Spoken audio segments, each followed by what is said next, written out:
Buenas noches, distinguidos televidentes. Otra vez estamos en el programa de cursos, un programa de diálogos, de pláticas del Centro de Estudios Superiores Universitarios sobre diversos temas vinculados a la problemática regional. Esta noche tengo como invitada a Vilma Gamboa, una amiga y colega que es coordinadora de la CIOEC Cochabamba. Nos va a contar qué es la CIOEC y las cosas que están realizando. Buenas noches. Buenas noches, Charlie. Buenas noches. Bueno, este año es el año internacional de la agricultura familiar, al mismo tiempo, como sabes. Y es por eso también que me interesaba invitarte al programa, porque el sector con el cual tú trabajas es justamente la pequeña producción campesina, que es uno de los sujetos de motivo de este año internacional. ¿Puedes contarnos qué es lo que es la CIOEC y qué es lo que está haciendo en este momento? Bueno, muchas gracias por la invitación. Y, a ver, empezamos. La CIOEC es una organización de organizaciones. Agrupa a pequeños productores campesinos que están asociados con diferentes formas jurídicas, coracas, asociaciones, OECAS, que son las organizaciones económicas campesinas, diferentes formas que caracterizan a pequeños productores campesinos que hacen agricultura familiar. ¿Qué diferencia hay de lo que sería una economía privada, una economía más estatal, digamos, este tipo de emprendimientos? ¿Cuál es el rasgo que les caracteriza? Bueno, los pequeños productores campesinos se caracterizan por vivir en y del campo. Ellos producen y viven de lo que producen, aseguran su alimentación, o sea, promueven la seguridad alimentaria y además, desde mi punto de vista, garantizan la alimentación para el sector urbano en realidad. Según un dato, en la década del 60, el 80% de lo que comían los bolivianos venía de la pequeña producción campesina. Hoy esta cifra se ha volteado, el 80% sí, probablemente viene de la agricultura agroindustrial más bien, o de la importación de alimentos. Entonces, ¿qué ha pasado? Yo considero que la política pública no ha contribuido a que estas iniciativas de pequeños productores campesinos se desarrollen. Hay muy poca inversión en este tipo de agricultura. Muy poca inversión, son iniciativas prácticamente independientes o que se han apoyado más bien en la cooperación. Y como sabes, la cooperación cada vez es menor y de pronto la cooperación también ha tenido enfoques diversos que han propiciado que las organizaciones de pronto tengan intereses personales o se aprovechen de lo poco que llegaba y digan, este es mi momento, y realmente no ha habido una política que desarrolle este modelo de agricultura. Desde los 80 es que se ha estado promoviendo este tipo de emprendimientos, ¿no? No nos olvidemos el proyecto de la Coraca, por ejemplo, que era el brazo económico de las organizaciones campesinas y que pretendía ser el impulsor de emprendimientos asociativos basados en apoyo mutuo, pero emprendimientos productivos. ¿Cuánto se ha avanzado desde ese esfuerzo inicial de la Coraca de los 80? Bueno, es complicado hablar de avances en realidad, porque también las Coracas han tenido un momento de mucha subvención, mucho apoyo, y no precisamente estatal. Sí ha habido un apoyo porque sí han nacido como brazo económico de las centrales campesinas, ¿no? del movimiento social. Pero creo que han tenido mucho que ver también con las cooperaciones. Y el caso de Coraca Equile, por ejemplo, considero que Coraca Equile es una organización fuerte, pero hablando de avances en términos de éxitos económicos por la agricultura asociativa y todo eso, creo que está como saliendo adelante, pero no consideraría que son exitosos o algo así. ¿Qué es lo que sucede para que no haya este salto, digamos? Esto, yo creo que hay muy poca inversión. Además, no hay políticas que contribuyan a que estos emprendimientos sean sostenibles. Por ejemplo, son emprendimientos campesinos que no tienen características como para entrar a un mercado que no ha cambiado. El mercado sigue siendo neoliberal, sucio, capitalista. Claro. Entonces las organizaciones, con sus formas asociativas, con su forma de hacer las cosas, no han logrado ser competitivos en este mercado que no ha cambiado las reglas. Sigue siendo desventajoso para el totalmente desventajoso, porque el acceso a capacitación, el acceso a tecnología, la inversión para la producción es muy complicada, y creo que son roles que no se han podido combinar entre las organizaciones y el nivel local. Pero el Coraca Protal es considerado un experimento exitoso según alguna cooperación. ¿Cuál es la experiencia en ese sentido, a diferencia de Iquile, digamos? También tiene que ver con el tipo de liderazgos que ejercen los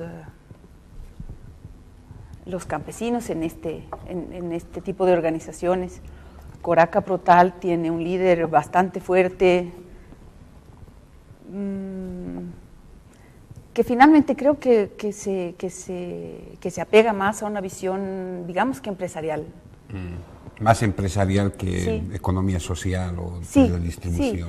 Sí, aunque, bueno, como opinión personal, creo que tiene una característica más bien empresarial. Y la visión que tiene el líder de esta Coraca se aleja un poco de la economía social. Claro. Sí. Uno de los elementos que probablemente ha influido también es que tienen un mercado asegurado en el tema de la miel a través del subsidio familiar, que se convirtió en una fuente de ingresos permanente y buena, digamos. Claro, ha logrado articular, Coraca Protal ha logrado articular en realidad a través de Amproabol, ¿no ve? Que es la Asociación de Productores de Miel a nivel nacional, ha logrado articularse a este mercado, y este mercado le garantiza ingresos, o sea, es una producción garantizada para el mercado, lo que no tienen las otras organizaciones, porque a pesar de que se han abierto, la normativa ha abierto posibilidades para que las organizaciones puedan dar desayuno escolar, alimentación suplementaria o lo que se llame, es muy difícil entrar a esto. Es muy difícil porque de pronto la normativa te exige registro sanitario, te exige boletas de garantía que las organizaciones no siempre están en condiciones de dar. El registro sanitario, como CIOEC, por ejemplo, hemos logrado hacer un convenio con el SENASAC para que el SENASAC ya no sea solamente fiscalizador, sino contribuya a que las iniciativas campesinas, productivas campesinas, puedan entrar en una normativa especialmente garantizando la inocuidad de los alimentos, pero aún así es muy complicado entrar a desayunos escolares. Tanto así que, haciendo un análisis con las organizaciones de productores y productoras, hemos visto que ahorita estamos en una situación en que probablemente nos conviene aportar a un intermediario. Okay. Complicado, pero por ejemplo, tenemos dos experiencias. Una de entrega directa de desayuno escolar. Resulta que los precios son demasiado bajos como para garantizar que una organización con el volumen de producción que tiene pueda lograr ganancia. Por ejemplo, lo más alto son los costos de distribución del producto. En un municipio hay, digamos, 50 unidades, 60 unidades, pero que están muy dispersas. Y el hecho de llegar a estas unidades y entregar el producto representa un costo altísimo de operaciones para la organización. ¿Sí? Y como digamos que ellos producen para ese mercado, y ahí se limita su producción. Entonces no tienen alternativas, no es como PIL o como ILBA, que de pronto el desayuno escolar es uno de sus mercados. Claro. ¿No ve? Entonces esa es la gran diferencia, además de todo lo que te piden como requisitos para entrar al desayuno escolar.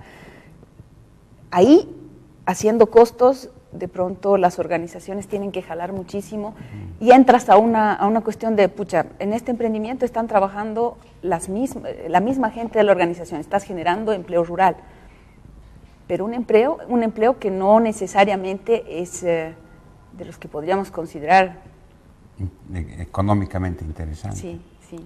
Entonces eso todavía no ha evitado que la gente migre, que haya poca juventud involucrada con estos emprendimientos. Claro. El proceso del gobierno de Evo Morales, ¿en qué medida ha modificado? Porque, digamos, este escaso apoyo a la pequeña producción campesina ha sido un patrón, digamos, de comportamiento de los gobiernos previos. Y se esperaba que el proceso actual haya una modificación, dado sus orígenes y todo el discurso que maneja. ¿Qué es lo que has percibido, visto tú desde la CIOE Cochabamba respecto a este tema? Creo que hay importante avance en cuestión de normativas, pero que muy pocas veces son aterrizadas en la realidad. Por ejemplo, esto, lo que te comento de los desayunos, del acceso a la alimentación complementaria, depende mucho de la voluntad política de los municipios para que realmente suceda. Porque, por un lado, la norma dice que debe haber compra a iniciativas locales para dinamizar la economía local. Pero, por otro lado, los municipios tienen reglas muy rígidas en cuestión administrativa. Entonces, a todo el mundo le da miedo meterse con los productores campesinos porque dicen demasiada informalidad o que no sé qué, ni siquiera dan la oportunidad. ¿No? Entonces, que la ley Marcelo Quiroga, no sé qué, y estas leyes y las otras leyes. Entonces, de pronto se anula lo que puede favorecer por la normativa, por la misma normativa. Entonces, no hay manera de que se avance en eso. Y terminan estando en una licitación siempre con ventaja las empresas privadas. Claro. Siempre con muchísima ventaja. Es donde la pila es el negocio. La PIL e incluso intermediarios, porque he conocido situaciones que se presenta alguien como empresa unipersonal y compra de la PIL, o sea, así de interesante es para ellos, compran de la PIL y lo único que hacen es entregarlo al municipio. O sea, su único costo es el transporte, digamos. Sin el riesgo de que, por ejemplo, ¿qué hace una organización lechera para entregar el desayuno escolar? Tiene que articularse con las productoras primarias, hace un convenio, además les paga un precio que, de acuerdo a los parámetros que maneja Pro Leche, que son una unidad de Pro Bolivia y esto del Ministerio de Desarrollo, les pagan como 3.60, 3.40, que se considera un precio justo, digamos, para las productoras. Después, el volumen de producción no siempre cubre los costos, por el volumen en realidad, y nada, pues entregan y les saca la mugre el hecho de que tienen que hacer toda una estrategia de distribución y no pueden cubrir esos costos, pero aún así es un mercado para ellos que mantiene a la organización viva. Ahora, a pesar de que hay muchas, en el caso de la CIOEC y las OECAS, se ha logrado el año pasado la aprobación de la ley 338, que es la ley de OECAS y de OECOMS, que es también otro asunto que está complicado. Sí, está bueno, complicado. Ahí, digamos, esta ley me da la impresión que es básicamente para acceder a fondos del fondo indígena, para canalizar recursos al fondo indígena para la SOECOM. Esta es una de los motivos que me da la impresión que se ha creado. Es que en realidad la ley esta ley ha tenido una evolución, pues, porque había sido planteada como hace 8 años ya por la CIOEC y las OECAS a nivel nacional, y se había planteado porque finalmente el Estado no reconocía la forma organizativa de las organizaciones, de las OECAS, y las ponía directo en el Código de Comercio. Entonces no había ninguna ventaja respecto a impuestos, a apoyo del Estado con presupuestos directos, no había nada, ¿no? Entonces la intención era esa. Ser reconocidos por el Estado. Ser reconocidos, como un actor. Exacto, como un actor específico, no como un empresario, no como... Creo que alguien me había contado que incluso una vez que se reunió Evo Morales con las OECAS, les dijo, pues, bueno, ustedes al final, ¿qué son? ¿Son oecas? ¿Son chuecas? ¿Qué son? Claro, o sea, no había ningún reconocimiento ni nadie entendía bien de qué se trataban las oecas. Claro. Pero toda la experiencia acumulada de las oecas finalmente tiene mucho que ver con el modelo que se plantea el gobierno. Y extrañamente no necesariamente involucra toda la experiencia que han acumulado las oecas en aterrizar con su modelo. Pues. Ahora, hay toda una estrategia hoy del gobierno de crear empresas alimenticias o de transformación de alimentos como una estrategia de promover la seguridad alimentaria, de promover la agricultura, la pequeña producción. ¿Cuál es la evaluación que haces tú de esta estrategia del tipo Promiel o Lácteos Bol? Tendríamos que hablar muchísimo al respecto, sin embargo, así haciendo un resumen y además como una opinión personal, creo que estas empresas, en vez de apoyar la pequeña producción organizada, porque ese ha sido el fuerte de las OECAS, organizarse para producir y hacerle frente al mercado y a los intermediarios, considero que estas empresas están anulando toda la experiencia acumulada en este sentido, producción, acopio, transformación y comercialización asociativa. Y por lo que yo he visto, lo que pasa con estas empresas es que están considerando solamente a los pequeños productores como productores de materia prima, quitándoles la oportunidad de darle valor agregado y con eso mejores ingresos, porque como tú sabes no es necesariamente el primer eslabón, que es la producción primaria, la que es la más rentable, sí, la de más riesgo, pero la menos rentable en todo caso. Entonces, en el caso de Promiel, la CIOEC Cochabamba ha tratado de hacer un acercamiento para ver si se podían coordinar acciones respecto a, por ejemplo, involucrar a las organizaciones dentro de esta iniciativa, que me parecería muy interesante, pero no se ha logrado esto, no se ha logrado. Se ha conversado un par de veces con el gerente de Promiel, que ha prometido llamar. Yo creo que sí lo va a hacer en algún momento. Porque, digamos, ¿cuál es la impresión que tengo del Promiel, por ejemplo? Se está construyendo una planta en Villa Tunari, entiendo, una primera planta. Y la estrategia es expandir estas plantas, que lo que van a hacer es rescatar a los productores de miel de los diversos ecosistemas, con altos riesgos de que se pierda, por ejemplo, el sello de origen, es decir, miel de Coraca y Quile y la miel de Tablas Monte se mezclarán y irán a la empresa Promiel, ¿no? Entonces, yo veo que más bien me está poniendo en una forma muy vulnerable a estos emprendimientos, ¿no? Sí, por eso te digo, o sea, todo lo que se ha trabajado con las organizaciones, todo lo que las organizaciones han avanzado, tal vez no en términos económicos, porque si tú hablas de éxito, de pronto todos entendemos el éxito como, tienen mucha plata. Claro. Y si no tienen mucha plata, entonces no son exitosas.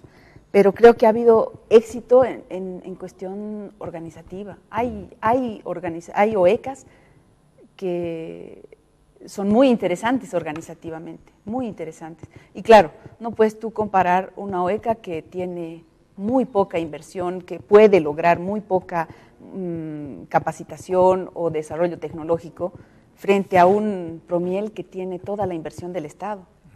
No hay manera. Y sí, es verdad lo que tú dices, está pasando eso. Lo triste es que ni siquiera está pasando de manera organizada, porque hubiese sido interesante que se acopie miel tomando en cuenta a las organizaciones, a la cabeza de las organizaciones. No está pasando así.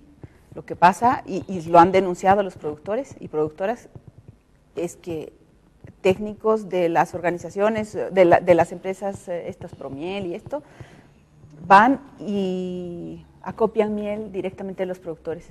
Y no es que a un productor le vas a exigir total lealtad con su organización, porque vive de eso, ¿no ves? Entonces, si yo te digo a ti, te pago 28 pesos por el kilo de miel, pero voy hasta tu casa y yo llevo además mi bidón y me recojo la miel, es más, te ayudo a cosechar. Entonces, ¿de qué lealtad le puedes hablar a ese productor que necesita comer todos los días?